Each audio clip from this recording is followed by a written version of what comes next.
కేంద్ర పథకాలకి సంబంధించి రాష్ట్ర గ్రాంట్లు ఇస్తే ఆ పథకానికి సంబంధించిన డబ్బులు రిలీజ్ అవుతుంది. ఇంతకుముందు జగన్ టైంలో అట్లా డబ్బులు రిలీజ్ కాలేదు. చాలా వాటికి వీళ్ళు డబ్బులు పెట్టుబడి పెట్టలేదు.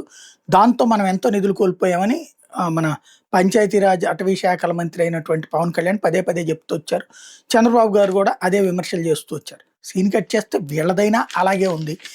తాజాగా ఈ ఆర్థిక ఏడాది కేంద్ర ప్రాయోజిత పథకాల కింద రాష్ట్రానికి 18,662 కోట్లను కేటాయిస్తే చివరిలో 14,620 కోట్ల కుదించింది. అంటే 4,042 కోట్ల మేర కోత పడింది.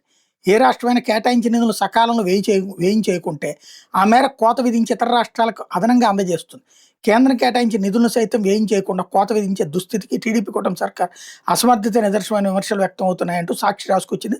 సాధారణ కేటాయింపులు సకాలంలో ఖర్చు చేసి అదనపు నిధుల కోసం కేంద్రానికి ప్రతిపాదనలు పంపుతారు. దీని భిన్నంగా చంద్రబాబు సర్కార్ పాలన కొనసాగుతోంది. ప్రధానంగా పంచాయతీరాజ్ గ్రామీణాభివృద్ధి శాఖ అంటే పవన్ కళ్యాణ్ శాఖ కేటాయింపులు 1,028 కోట్లు, మున్సిపల్ పట్టణాభివృద్ధి శాఖలకు 832 కోట్లు, సెకండరీ విద్య కేటాయింపులు 620 కోట్లు, మహిళా శిశు సంక్షేమ శాఖలో 389 కోట్లు, వైద్యారోగ్య శాఖ 236 కోట్లు, గృహ నిర్మాణ శాఖలకు కేటాయించిన దాంట్లో 154 కోట్ల మేర కోత విధించిందట.